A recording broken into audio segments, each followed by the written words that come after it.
ಬಹಳ ಇಂಪಾರ್ಟೆಂಟ್. ಒಂದೊಂದು ಪಾಠ, ಒಂದೊಂದು ಗುಣ, ಒಂದೊಂದು ಲೈನ್ಗೂ ಇಂಪಾರ್ಟೆಂಟ್. ಯಾವುದೇ ಕಾರಣಕ್ಕೂ ನೆಗೆಟಿವ್ ಆಗಿ ಆಲೋಚನೆ ಮಾಡಕ್ ಹೋಗ್ಬೇಡ್ರಿ.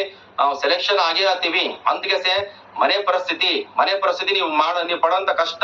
ನೀವೊಂದು ಪೆನ್ ತಗೊಳಕತ್ತೀರಿ, 5 ರೂಪಾಯಿ ಕೊಟ್ಟು ತಗೊಳಕತ್ತೀರಿ ಅಂದ್ರೂ ಅದು ತುಂಬಾ ಬೆವರು ಸುರಿಸಿನೇ ತಂದು ಕೊಟ್ಟಿರ್ತಾರೆ ಮನೆಗೆ ತಂದೆ ತಾಯಿಗಳು.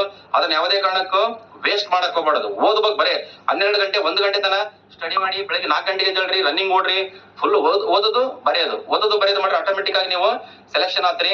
ಯಾವುದೇ ಕಾರಣಕ್ಕೂ ನೆಗೆಟಿವ್ ಆಲೋಚನೆ ಮಾಡ್ಬೇಡ್ರಿ. ನನಗ ಆಗೋದಿಲ್ಲ, ನಾ ಮಾಸ್ಟರ್ ಅದು ಹೇಳೇನ ಇದು ಹೇಳೇನ ಅಂತ ಮಾಡಕೋಬೇಡ್ರಿ. ಯಾರು ಹೇಳಿದ್ ಏನ ಕೇಳ್ರಿ.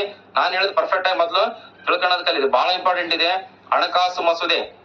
ಇನ್ನೊಂದು ಗೊತ್ತಿರಲಿ, ನಾವ್ ಎಷ್ಟು ಹೇಳಿದ್ರೂ ಹುಡುಗರು ಏನ್ ಮಾಡ್ತಾರ ಹೇಳ್ರಿ, ಇಷ್ಟೇ ಬರದಲ್ರಿ, ಇನ್ನ ಬರ್ತದ್ರಿ, ಇನ್ನ ಡೆಪ್ತ್ ಆಗಿ ಹೋಗ್ಬೇಕ್ರಿ, ಇನ್ನ ಡೆಪ್ತ್ ಆಗಿ ಹೋಗಿ ಇನ್ನ 4-5 ವರ್ಷ ನಾವ್ ಹಂಗೆ ನಿರುದ್ಯೋಗಿ ಆಗಿ ಇರ್ಬೇಕ್ರಿ, ಈ ಟೈಪ್ ಅಂತಿರ್ತಾರ. ನಿಮ್ಗೆ ಏನ್ ಇಂಪಾರ್ಟೆಂಟ್, ಸೆಲೆಕ್ಷನ್ ಲೀಸ್ಟ್ ನಾಗ ಹೆಸರು ಬರೋದು ಇಂಪಾರ್ಟೆಂಟ್. ಅದು ಗೊತ್ತಿರಲಿ. ಮಿಸ್ಗೈಡ್ ಮಾಡೋದ್ರನ್ನ ನೀವು ಅದನ್ನ ಸ್ವೀಕರಿಸಿದ್ರೆ ನಾನೇನ್ ಮಾಡ್ಲಿ, ನೀವು ಓದ್ರಿ 5ರಿಂದ 10ನೇ ಕ್ಲಾಸ್ ಪುಸ್ತಕಗಳನ್ನು ಓದಿ, ಮತ್ತೆ PUC first year second year ಪುಸ್ತಕಗಳನ್ನು ಓದಿ, ಡೈಲಿ ಪ್ರಜಾವಾಣಿ ಪೇಪರ್ ಓದ್ರಿ, ಡೈಲಿ ನ್ಯೂಸ್ ನೋಡ್ರಿ, ಬಹಳ ಇಂಪಾರ್ಟೆಂಟ್. ಮತ್ತೆ ಇನ್ನೊಂದು ಏನೇನು ಓದ್ಬೇಕು ಎಲ್ಲ ಓದ್ರಿ. ಆದ್ರೆ ಪ್ರಶ್ನೆ ಪತ್ರಿಕೆ ಮಾತ್ರ ಯಾವುದೇ ಕಾರಣಕ್ಕೂ ಬಿಡಕ್ ಹೋಗ್ಬೇಡ್ರಿ. ಪೊಲೀಸ್ ಕಾನ್ಸ್ಟೇಬಲ್, PSI, UPSC ಪ್ರಶ್ನೆ ಪತ್ರಿಕೆ, SDA, FDA ಎಲ್ಲ KS ಎಲ್ಲ ಪ್ರಶ್ನೆ ಪತ್ರಿಕೆ ಓದಿಕೆ ಜಾಲಾಡಿಸಿಕೆ ಸರಿಯಾದ ಉತ್ತರಗಳು ಏನ್ ಮಾಡ್ಕೋಬೇಕ್ರಿ, ಅಪ್ಡೇಟ್ ಮಾಡಿ ಇಟ್ಕೋಬೇಕು. ಪೇಪರ್ ಅವತ್ತಿಂದ ಅವತ್ತೇ ಅಪ್ಡೇಟ್ ಮಾಡ್ಕೋಬೇಕು. ನೀವು ಪೇಪರ್ ನೋಡಿ, ಸುಂದರ್ಲಾಲ್ ಬಹುಗುಣ ಅವರು ನಿನ್ನೆ ನಿಧನ ಹೊಂದಿದ್ರು, ಅವ್ರ ಮೇಲೆ ಪ್ರಶ್ನೆ ಪಕ್ಕಾ ಕೇಳ್ತಾನ, ಹೌದಲ್ಲ? ಅಂತವೆಲ್ಲ ಅಪ್ಡೇಟ್ ಮಾಡ್ಕೋಬೇಕು. ನೀವು ಎಲ್ಲ ಬರತನ ಮ್ಯಾಗ್ಝಿನ್ ಬರತನ ಕಾಯ್ಕೊಂಡ್ ಕುಂತ್ರಿಗಿನ ಕೆಲಸ ಆಗೋದಿಲ್ಲ. ಮ್ಯಾಗ್ಝಿನ್ ಆಮೇಲೆ ಓದಂದ್ರೆ ಈ ಎಲ್ಲ ಅಪ್ಡೇಟ್ ಮಾಡಿ ಪೇಪರ್ ಆಗಿದ್ವಲ್ಲ ಕರೆಕ್ಟ್ ಆಗಿ ಓದ್ಕೊಂಡ್ರಿಗಿನ ನೀವು ನೆಕ್ಸ್ಟ್ ಮ್ಯಾಗ್ಝಿನ್ ಓದ್ರಿ, ಎಲ್ಲ ನಿಮ್ಗೆ ಗೊತ್ತಿದ್ವಿ ಇರ್ತಾವ.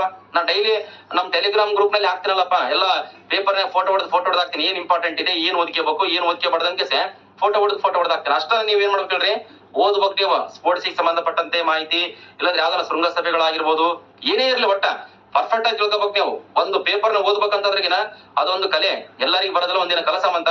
ಆದ್ರೆ ನನ್ನ ಪೇಪರ್ ನ ಏನು ಈ ಟೆಲಿಗ್ರಾಮ್ ಗ್ರೂಪ್ ನಾಗ ಹಾಕ್ತಿರಲ್ಲ, ಅವ್ರ ಕರೆಕ್ಟ್ ಆಗಿ ಸ್ಟಡಿ ಮಾಡಿ. ಬಡವರು ಇದ್ರಿ, ನಾವು ಬಡವರು, ನೀವು ಬಡವರು, ಏನಾಗ್ಬೇಕು ಹೇಳ್ರಿ, ಡೆವಲಪ್ಮೆಂಟ್ ಆಗ್ಬೇಕು. ತಂದೆ ತಾಯಿನ ಕರೆಕ್ಟ್ ಆಗಿ ನೋಡ್ಕೋಬೇಕು. ಮುಂದೆ ಹಾಸ್ಪಿಟಲ್ ಪ್ರಾಬ್ಲಮ್ ಬರ್ತಾವ, ಹಾಸ್ಪಿಟಲ್ ದುಡ್ಡು ಗಿಡ್ಡು ಬೇಕಲ್ಲ. ಈಗ ನಾವು ಆರಾಮ್ ಎಂಜಾಯ್ ಮಾಡ್ಕೇಸಿ ವಾಟ್ಸ್ಆಪ್ನಾಗ ಫೇಸ್ಬುಕ್ ನಾಗ ಚಾಟ್ ಮಾಡ್ಕೊಂತ ಇದೀವಿ. ಮುಂದೆ ಒಂದಿನ ಬಾಳ ಏನಾಗ್ತಿಳ್ರಿ, ಕಷ್ಟ ಆಗ್ಬಿಡ್ತದ.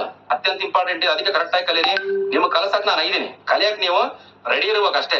ಕಲಿಯಕ್ ನೀವು ರೆಡಿ ಇದ್ರೆ ಸಾಕು. ನಾ ಕಲ್ಸಕ್ ನಾನು ಐದೀನಿ. ಏನ್ ಕಲ್ಸ್ಬೇಕಂತ ನಾನು ಕಲಿಸ್ತೀನಿ ಅಂತ ಆಲ್ರೆಡಿ ನಾನು ಏನ್ ಹೇಳ್ರಿ, ಅಪಾಯಿಂಟೆಡ್ ಕ್ಯಾಂಡಿಡೇಟ್ ಅಂತ ಹೇಳಿ ಮತ್ತೆ ಸರ್ ಹೇಳೋದಲ್ಲ ಕರೆಕ್ಟ್ ಆಗಿ ತಿಳ್ಕರಿ.